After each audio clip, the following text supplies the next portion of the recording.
Astaghfirullah. Bismillahirrahmanirrahim. Assalamualaikum warahmatullahi wabarakatuh. Bismillah wassalatu wassalamu ala rasulillah wa ala alihi wa sahbihi wa mawala wa la hawla wa la quwwata illa billahi wa ba'd. Alhamdulillah, segala puji dan puji hanya milik Allah Subhanahu wa ta'ala. Salawat dan salam kita hadiahkan kepada Rasul kita Nabi besar Muhammad sallallahu alaihi wa alihi wasallam. Perhatikan kajian kita masih membahas tafsir singkat dari surah Al-Baqarah,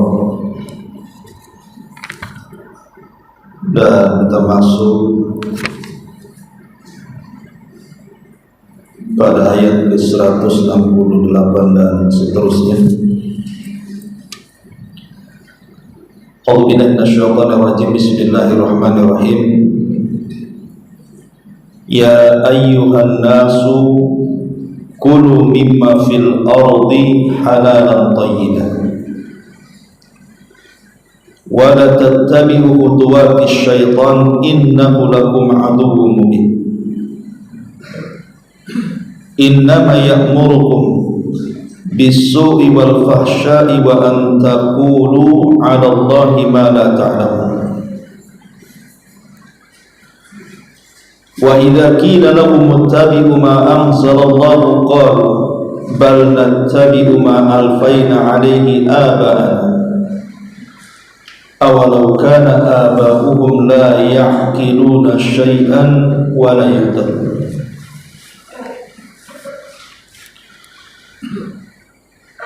Ya ayyuhan nas, wahai manusia, kulu mimma fil ardi halalan thayyiban, makanlah dari apa-apa yang ada di bumi ini dengan cara yang halal dan baik.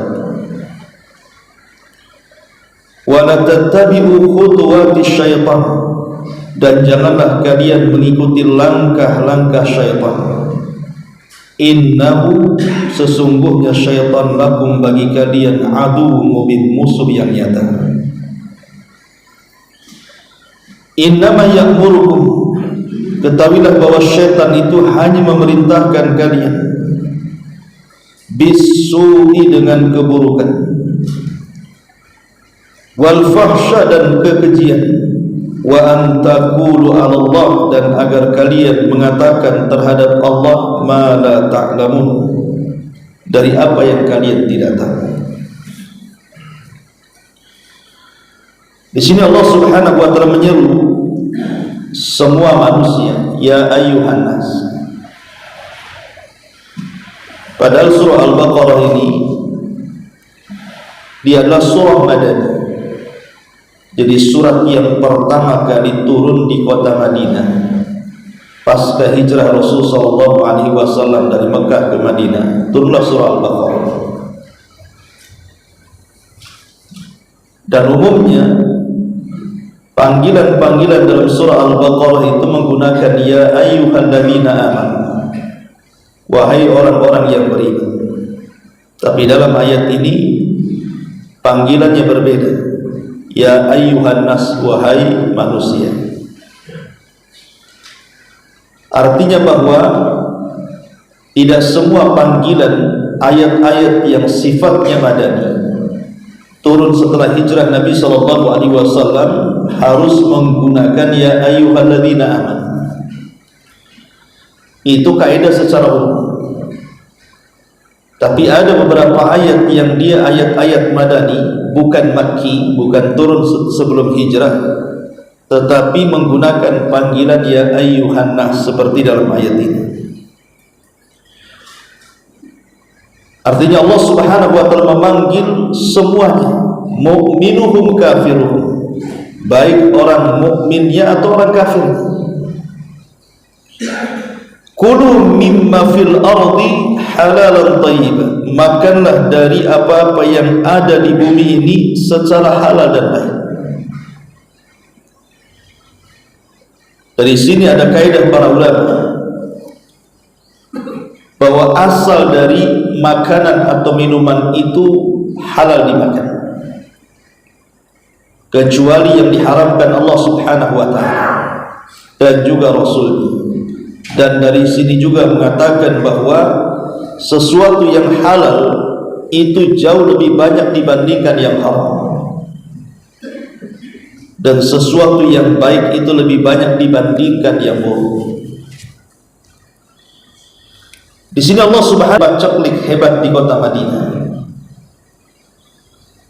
Kemudian Nabi SAW keluar di waktu yang manusia tidak keluar, siang hari, karena memang cuaca sangat panas sekali. Tiba-tiba berjumpa dengan Abu Bakar dan Umar radhiyallahu anhu. Kemudian Abu Bakar bertanya kepada Nabi SAW, "Wa ma akhrajaka ya Rasulullah?" Apa yang membuat Anda keluar wahai Rasul di waktu yang sangat panas ini? Karena matahari berada di atas kepala. Maka Nabi SAW mengatakan, yang mengeluarkan aku adalah rasa lapar. Maka Nabi SAW bertanya lagi kepada Abu Bakar dan Umar pertanyaan yang sama, wa ma akhrajakuma? Kalau begitu apa yang menjadikan kalian berdua keluar? Maka Abu Bakar dan Umar mengatakan, sama wahai Rasul, rasa lapar yang kami rasakan. Maka akhirnya Nabi SAW mengajak Abu Bakar dan Umar ke perbatasan kota Madinah. Kemudian berjumpa dengan Abu Haytham ibn Tihan, orang Ansar yang sangat dermawan. Ketika sampai ke rumah Abu Haytham ibn Tihan ini, rupanya tidak didapati dia, yang hanya didapati istrinya. Kemudian istrinya menceritakan bahwa suaminya sedang mencari kurma dan air tawar. Maka sebagai tamu yang baik, Nabi SAW dan juga Abu Bakar dan Umar tidak masuk ke dalam rumah, tetapi menunggu di luar. Selang beberapa waktu datanglah Abu Haytham ibn Tihan ini membawa air mineral dan tamar kurma. Melihat ada tamu yang sangat istimewa, bagaimana tidak istimewa? Tamunya Nabi SAW, kemudian Abu Bakar, kemudian Umar. Maka kemudian Abu Haytham ibn Tihan ini mengambil sebilah pisau dan hendak menyembelih salah satu kambing yang paling baik, halu, kambing yang sangat baik sekali kalau kita katakan pejantannya. Maka Nabi SAW melarang, jangan kau sembelih, tapi sembelihlah kambing yang ini yang kurus. Akhirnya kemudian disyaratkan oleh Nabi SAW kambing yang harus disembelih, maka beliau pun menyembelih kambing, kemudian memasaknya, kemudian menghidangkan di hadapan Nabi SAW, Abu Bakar dan Umar. Ketika dihidangkan itulah Abu Haytham bin Tihan mengatakan kepada Nabi SAW, Abu Bakar dan Umar, makan. Di depan kalian sudah ada kambing, tamar dan air mineral. Maka tiba-tiba Nabi SAW menangis, dan tangisan Rasul disusul dengan tangisan Abu Bakar. Karena Abu Bakar itu, dia hanya mengikuti apa yang dilakukan Nabi. Nabi tertawa, ikut tertawa. Nabi menangis, ikut menangis. Itulah Abu Bakar. Beda Abu Bakar, beda pula Umar. Umar tidak mau seperti itu, dia harus tahu alasannya. Makanya kemudian Umar mengatakan kepada Nabi SAW, ya Rasulullah, lima tabki, kenapa anda menangis? Maka kemudian Rasulullah SAW mengisyaratkan kepada makanan yang akan dimakan, baik itu daging yang masak, kemudian tamar kurma dan air mineral. Kemudian ketika itulah turun ayat, summa la tus'alunna yawma idzin 'anil na'im. Wahai Umar, makanan yang di depan kita ini satu hari nanti di hadapan Allah Subhanahu wa ta'ala akan ditanya. Dari sini menunjukkan bahwa makanan yang kita makan akan ditanya, minuman yang kita minum akan ditanya, pakaian yang kita pakai akan ditanya. Segala sesuatu ada pertanggungjawabannya di hadapan Allah Subhanahu wa ta'ala. Makanya wajar kalau Allah katakan tadi, fal yanzuril insan ila ta'ami, hendaklah manusia melihat makanan yang akan dimasukkan di dalam perutnya, karena semua akan ditanya. Nah, di sini Allah Subhanahu wa ta'ala memerintahkan kita untuk memakan makanan yang halal. Arti halal itu artinya apa yang Allah halalkan dan apa yang Allah haramkan. Apa yang Allah dan Rasulnya halalkan, makan. Apa yang Allah dan Rasulnya haramkan, tinggalkan. Ma'asyiral muslimin wal muslimat rahimakumullah. Ada dua perkara yang harus diperhatikan dalam ayat ini. Kenapa kita disuruh untuk mencari yang halal dan berusaha untuk mensortir mana yang halal dan mana yang haram. Pertama, hadis Nabi SAW kepada Sa'ad ibn Abi Waqqas radhiyallahu anhu. Di Sa'ad bin Abi Waqqas ini datang menemui Nabi SAW dan mengatakan, ya Rasulullah, doakan aku agar aku menjadi manusia yang kalau berdoa itu senantiasa mustajab. Jadi Sa'ad bin Abi Waqqas meminta kepada Nabi SAW agar Rasul mendoakan dia supaya doa-doanya mustajab. Maka Nabi SAW mengatakan kepada Sa'ad bin Abi Waqqas, ya Sa'ad, atib mat'amaka takun mustajabatan liddu'a. Wahai Sa'ad, perbaiki makanan. Wahai Sa'ad, perbaiki makanan. Apa yang kau makan, hati-hati, jangan memasukkan yang Allah haramkan, masukkanlah yang Allah halalkan. Jangan memasukkan perkara syubhat, masukkan yang jelas. Maka engkau akan menjadi manusia yang paling mustajab doanya. Subhanallah, indahnya perkataan Nabi SAW. Rasul tidak mengatakan kepada Sa'ad, baik ya Sa'ad, kalau begitu saya akan berdoa kepada Allah, mudah-mudahan doamu senantiasa diijabah. Kalau itu jawabannya, berarti satu-satunya manusia yang diijabah doa hanyalah Sa'ad bin Abi Waqqas. Tapi Nabi SAW itu umatnya banyak. Dia bukan hanya memiliki umat Sa'ad bin Abi Waqqas saja, tapi kita semua adalah umatnya. Sejak zaman para sahabat sampai hari kita ini, bahkan sampai kiamat dibangkitkan, semua adalah umat Nabi SAW. Makanya Nabi SAW menjawab secara umum, bukan secara khusus, dan mengatakan, ya Sa'ad, atib mat'amaka, perbaiki cara makan. Rasul menjawab dengan umum. Artinya seolah-olah Rasul ingin mengatakan, bukan hanya engkau saja wahai Sa'ad, tapi semua umatku, kalau mereka memakan makanan yang halal, yang Allah Subhanahu wa ta'ala dan Rasulnya halalkan, maka siapapun yang melakukannya, maka dia akan menjadi manusia yang mustajab doa. Itu makna hadis ini. Berarti syarat kalau doa-doa kita ingin diijabah, jangan memasukkan sesuatu kecuali yang halal. Makanya Nabi SAW bersabda dalam hadis yang dicantumkan oleh Imam An-Nawawi dalam kitabnya Arba'in Nawawi, ketika Nabi SAW menyebutkan tentang perintah kepada Rasul itu sama dengan perintah kepada orang-orang yang beriman soal makan.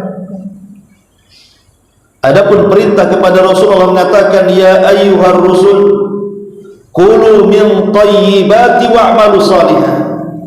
Wahai para rasul, makanlah dari makanan yang baik-baik dan beramalah dengan amal yang baik. Adapun terhadap orang-orang yang beriman, seperti dalam ayat ini, Ataupun ayat yang lainnya, ya ayyuhalladzina amanu kulu mimma fil ardi halalan thayyiban. Wahai orang-orang yang beriman, makanlah dari apa-apa yang di bumi ini sesuatu yang halal dan baik. Kemudian Rasul menyebutkan seorang laki-laki yang safar begitu jauh, di mana rambutnya acak-acakan, kemudian juga pakaiannya compang-camping, kemudian dia merasa letih, merasa susah hidupnya, mengangkat kedua tangan kepada Allah, kemudian merengek di hadapan Allah dan menyebut kalimat Rabb, ya Rabbi, ya Rabbi. Tetapi dengan khusyuknya orang ini berdoa, tidak ada tanda-tanda orang ini akan dijabah doanya. Padahal dia sudah mendatangkan 5 syarat dalam berdoa. Pertama, dia seorang musafir, dan seorang musafir itu kalau berdoa mustajab doanya. Yang kedua, dia orang susah, dan doanya orang susah itu mustajab doanya. Kemudian yang ketiga, dia mengangkat kedua tangannya, dan mengangkat kedua tangan dalam doa masalah itu mustajab doanya, sebagaimana Rasul mengatakan, innallaha hayyun karim yastahi min abdihi idza rafa'a yadayhi an yaruddahu masifra. Allah itu zat yang maha pemalu lagi maha pemurah, dan Allah malu kalau ada hambanya mengangkat kedua tangannya kemudian dibiarkan kosong. Allah malu, menunjukkan mengangkat kedua tangan dalam doa masalah itu syarat dari mustajab doa. Kemudian orang ini boleh merengek-rengek seperti anak kecil meminta sesuatu kepada orang tuanya, dan hamba ini juga menyebut kalimat Rabb, ya Rabbi, ya Rabbi. Dia tidak menyekutukan Allah subhanahu wa ta'ala. Memang dia berdoa kepada Allah subhanahu wa ta'ala, Rabb kita semuanya, tapi 5 syarat sudah terpenuhi, doanya tidak dikabulkan. Ada apa dengan doanya? Maka Nabi SAW menyingkap rahasianya. Kata Nabi SAW, wa mat'amuhu haramun, wa mashrabuhu haramun, wa malbasuhu haramun, fahudiya bil haram, fa anna yustajabu lah. Bagaimana orang ini akan dikabulkan doanya, kata Rasul, sementara makanan yang dia makan haram, minuman yang ia minum haram, pakaian yang ia pakai dibeli dari hasil haram, dan daging yang tumbuh dalam badannya itu dari hasil yang diharamkan Allah subhanahu wa ta'ala. Bagaimana akan dikabulkan doanya? Dari sini menunjukkan bahwa makan yang haram itu penghalang doa. Mafhum mukhalafahnya berarti memakan yang dihalalkan Allah subhanahu wa ta'ala, meminum yang dihalalkan, membeli pakaian dari benda-benda yang dihalalkan, itu salah satu syarat mustajab doa. Maka kalau doa-doa kita ingin dikabulkan oleh Allah subhanahu wa ta'ala, maka makanlah dari makanan yang baik. Ma'asyiral muslimin wal muslimat rahimakumullah. Ini yang pertama. Yang kedua, yang pertama, bahwa syarat kalau ingin dikabulkan doa, makan dari makanan yang dihalalkan. Yang kedua, terkadang kalau kita sudah menjadi orang tua, menginginkan keturunan kita ini baik. Semua orang tua itu pasti menginginkan anaknya lebih dibandingkan orang tua, sejahat-jahatnya orang tua. Apalagi orang tuanya orang soleh, suami dan istri itu soleh dan soleh, tentu menginginkan anaknya menjadi ustaz, menjadi ulama, menjadi orang yang bermanfaat untuk bangsa dan negara, menjadi ini dan itu, menjadi orang besar, dan begitu seterusnya. Maka kalau cita-cita orang tua ingin memperbaiki anaknya, maka jangan memasukkan sesuatu kepada perut anaknya dari benda-benda yang diharamkan Allah Azza wa Jalla. Kalau itu yang dilakukan, biasanya cita-cita orang tua tidak akan terpenuhi. Dahulu di zaman ulama salaf, ada seorang talabul ilmi namanya Al-Mubarak. Mubarak ini seorang hamba sahaya yang dimerdekakan tuannya.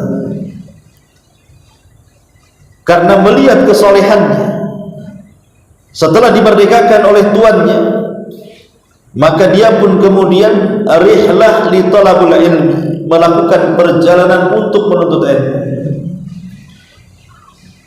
Ketika kemudian satu hari dalam perjalanan dia kehabisan bekal, dia ingin mencari pekerjaan.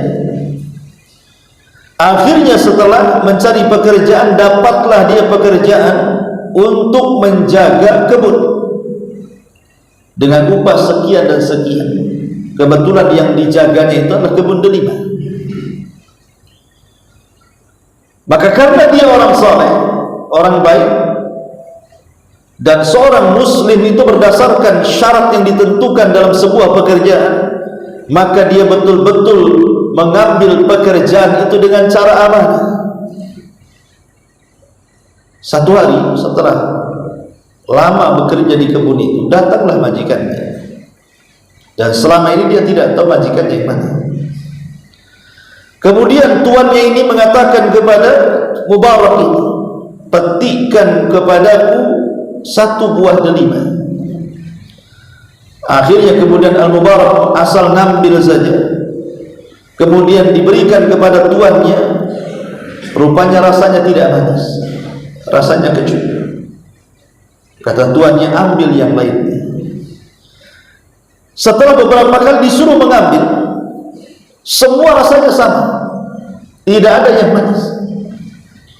Kemudian tuannya mengatakan, wahai Mubarak, apakah engkau tidak bisa membedakan mana delima yang manis, mana delima yang tidak manis? Setiap kau petikan untukku delima selalu tidak manis. Bagaimana engkau bekerja di kebun ini? Kau tidak bisa membedakan delima satu dengan yang lainnya.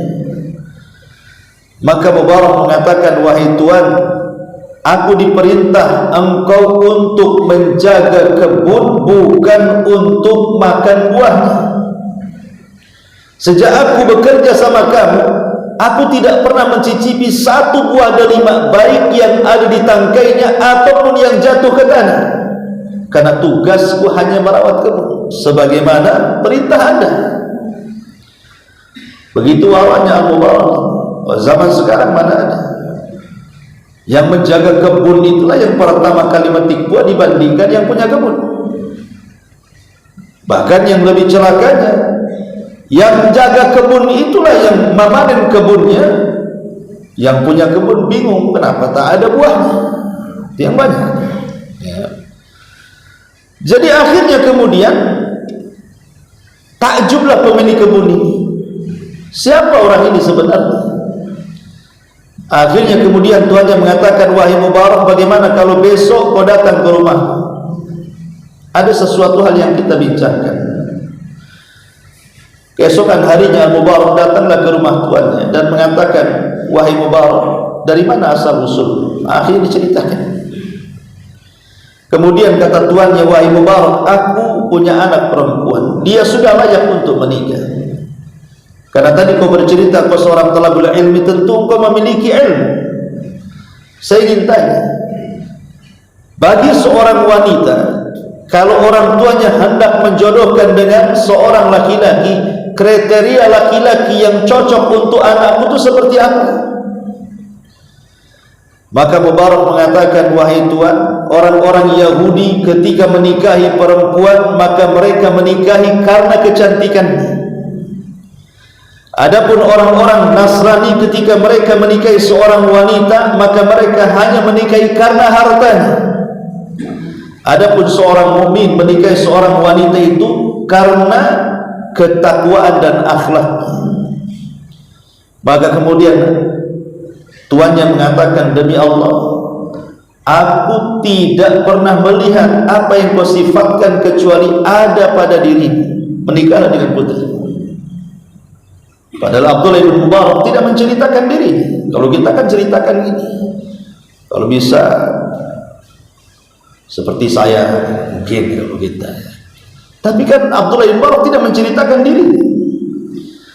Tapi bagaimana kemudian tuannya langsung takjub? Itulah pengaruh keikhlasan.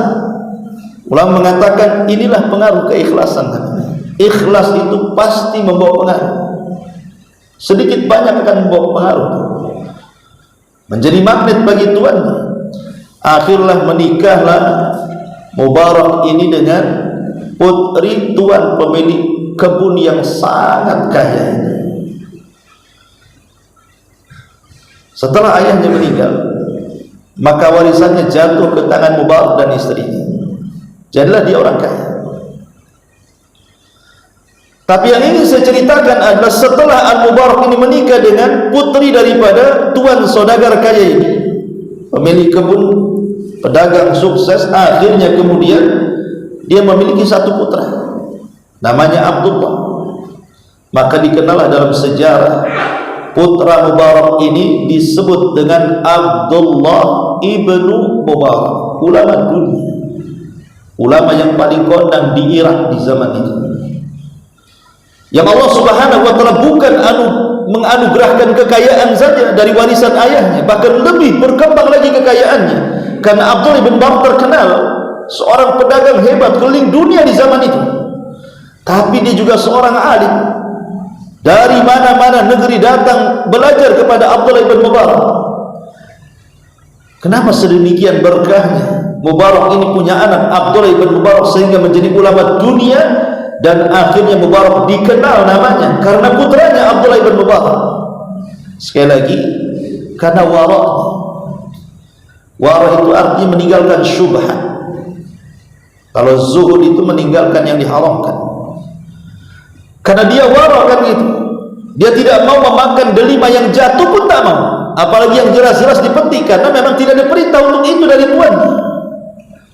Makanya Al-Imam Abdul Aziz ataupun Umar bin Abdul Aziz rahimahullah ta'ala pernah mengatakan, sehebat apapun orang itu sholat, setekun apapun orang itu puasa, maka tidak ada gunanya kalau dia tidak memiliki akhlak wara. Akhlak wara itu artinya menjauh dari perkara syubhat. Makanya Imam Zahabi rahimahullah ta'ala menceritakan tentang kisah seorang alim yang didatangi oleh banyak murid-murid dari ujung timur, barat, selatan dan utara, ingin mengambil ilmunya. Tapi Allah Subhanahu wa ta'ala takdirkan sang alim ini punya anak yang jauh berbeda dengan ayahnya.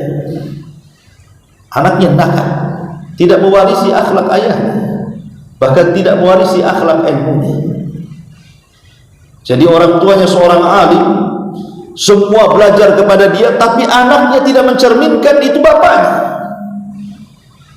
Akhirnya adalah orang yang bertanya kepada sang alim ini, kenapa anakmu berbeda? Harusnya anakmu itu samalah seperti kamu, menjadi thalabatul ilmi. Kenapa dia bisa nakal seperti itu? Maka sang alim menceritakan, dulu sewaktu aku belum menjadi seorang alim, si jahil, istriku pernah aku beri makan sesuatu yang syubhat. Sesuatu yang syubhat, itulah pengaruhnya kepada anakku, katanya. Jadi makanan-makanan syubhat ini mempengaruhi keturunan. Makanya Nabi SAW mengatakan, barang siapa yang menjaga dirinya, famanittaqa syubhat, barang siapa yang menjaga dirinya dari perkara syubhat, faqad istabra'a li dinihi wa irdihi, maka dia telah menjaga agama dan kehormatannya.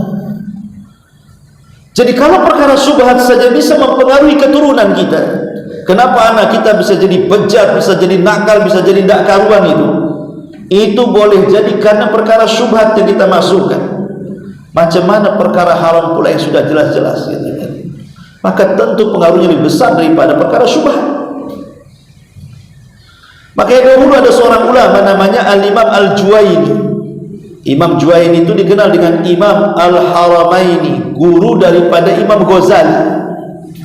Ma'ruf Imam Ghazali pengarang kitab Ihya Ulumuddin. Itu punya guru namanya Imam Al-Juwaini, dikenalnya Imam Haramaini. Imam Haramaini kalau debat tak pernah kalah. Di zaman itu ma'ruf keilmuannya, ilmu mantiknya, kalau debat kalah semua para ulama di zaman itu. Tetapi ada kekurangan saat berdebat. Dia selalu kepleset lidahnya. ketika ditanya, kenapa orang sealim engkau, secerdas engkau, tapi kalau ngomong itu kadang-kadang kepleset. Jadi Imam Al-Juwaini atau Imam Haramaini, guru daripada Ghazali ini, bercerita dulu, aku punya ayah.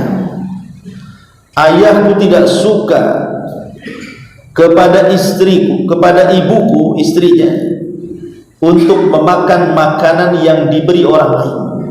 Jadi kalau ada makanan, tetangga ngasih makanan, siapapun yang ngasih makan, ayahku melarang. Karena ayahku bukan tidak menghormati makanan yang diberi tetangga atau orang lain, karena dia takut makanan yang diberi itu boleh jadi dari hasil syubhat, boleh jadi dari hasil haram, boleh jadi hasil yang gak jelas. Ya diterima tapi tidak dimakan, karena dia punya cita-cita ingin mencetak keturunan yang baik. Jadi dia bernadar untuk tidak memasukkan apapun perkara syubhat, apalagi yang haram, ke dalam perut istrinya. Jadi betul-betul harus dari keringat dia. Ma'asyiral muslimin yang dimuliakan Allah Azza wa Jalla, akhirnya Allah takdirkan ibuku hamil dan melahirkan diriku. Di waktu bayi, ibuku selalu menjaga, tapi satu hari ibuku lengah, membiarkan aku menangis sementara dia sibuk dengan pekerjaan rumah. Lewatlah seorang jariah, seorang budak wanita tetangga, lewat di situ, melihat anak bayi, dan dia pun punya anak bayi, sedang menangis. Dikiranya mungkin bayi ini sedang kehausan, jadi dia letakkan, jagalah Allah, niscaya Allah akan bersamamu. Allah itu perbaiki rumah itu. Baru dijelaskan rumah ini pemiliknya adalah dua anak yatim yang ada di kota. Orang tuanya soleh dan soleh, maka kita harus menjaganya. Bagaimana Allah Subhanahu wa Ta'ala mengirim sekelas Nabi Musa dan sekelas Nabi Khidir kepada dua anak yatim untuk menjaga rumah yang hampir roboh, dikarenakan kedua orang tuanya soleh dan soleh sewaktu hidupnya. Sekarang kedua sudah mati. Karena dalam bangunan yang diperbaiki itu ada harta karun, yang kalau seandainya diketahui orang-orang tempatan situ, maka akan diambil. Maka oleh Musa dan Khidir dijaga. Siapa yang menyuruh menjaganya? Allah Subhanahu wa Ta'ala. Makanya kalau kita ini mau memperbaiki keturunan, maka makanlah dari yang dihalalkan Allah Subhanahu wa Ta'ala, jauhi yang diharamkan Allah Azza wa Jalla. Itulah dua perkara yang harus diperhatikan. Kemudian Allah mengatakan halalan thayyibah. Halal ma'ruf. Thayyibah ini menjadi khilaf para ulama, apa makna thayyibah. Ada yang mengatakan thayyibah itu, kata Imam Syafi'i rahimahullah, maksudnya yang lezat, jangan asal dimakan, nanti takutnya dibuang jadi mubazir. Ini makna yang pertama. Makna yang kedua, thayyibah di sini artinya cara mencarinya dengan cara yang thayyib, dengan cara yang baik. Karena Rasul mengatakan, innallaha thayyibun la yaqbalu illa thayyiban. Allah itu baik, tidak menerima enggaknya itu saya sedekah. Pahalanya dilipatkan 10 kali lipat. Berarti saya sudah hilang dosanya, tinggal 8 pahala katanya. Saya paham? Ada orang berhujah seperti ini, nyuri mangga 2 disedekahkan 1 biar tidak berdosa. Karena sedekah itu 1 dilipatkan 10 kali lipat, bahkan bisa 700 kali lipat pahala sedekah. Kalau mencuri kan 1 dosa, 1 curian 1 dosa. Berarti yang dosa, 2 dosa ini dihapus dengan yang 2 dari 10 pahala itu. Berarti saya masih punya 8 pahala. Kalau semua pencuri berhujah seperti ini, jadi Robin Hood, ya, nyuri untuk bangun masjid, nyuri untuk anak yatim, tidak ada pencuri yang haram, jadi semua halal. Yang penting sedekahnya lebih banyak saja, kan begitu? Bukan begitu. Allah itu baik dan tidak menerima kecuali yang baik-baik, karena pertanyaan itu bukan cuma 1, juga ada pertanyaan. Memang mencari dengan halal, antum kerja tidak kena kau dapat dari hasil judi, kau dapat hasil, dicarinya dengan cara yang halal, dibelanjakan kepada yang halal. Bisa melihat kalian dari arah yang kalian tidak bisa melihat mereka. Ini yang menjadi sulit kita memerangi mereka. Kalau musuhnya nampak gitu ya, kayak saya melihat antum itu kan bisa aja kita lari atau dilawan. Tapi kalau musuh yang tidak tampak, gimana cara melawan? Musuhnya tidak nampak nih, setan di mana-mana. Makanya orang yang bisa melawan setan itu mereka yang memiliki ilmu cara melawannya. Dari sini pentingnya kita ini berthalabul ilmi.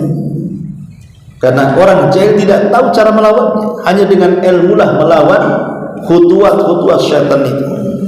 Makanya nanti setelahnya Allah mengatakan, karena setan ini sangat keji, memerintahkan keburukan, kekejian, dan supaya kita ini mengatakan sesuatu kepada Allah, sesuatu yang kita tidak ketahui. Wallahu a'lam. Saya kira sampai di sini. Subhanallah wa bihamdika, asyhadu an la ilaha illa anta, astaghfiruka wa atubu ilaik. Allahu ta'ala alam.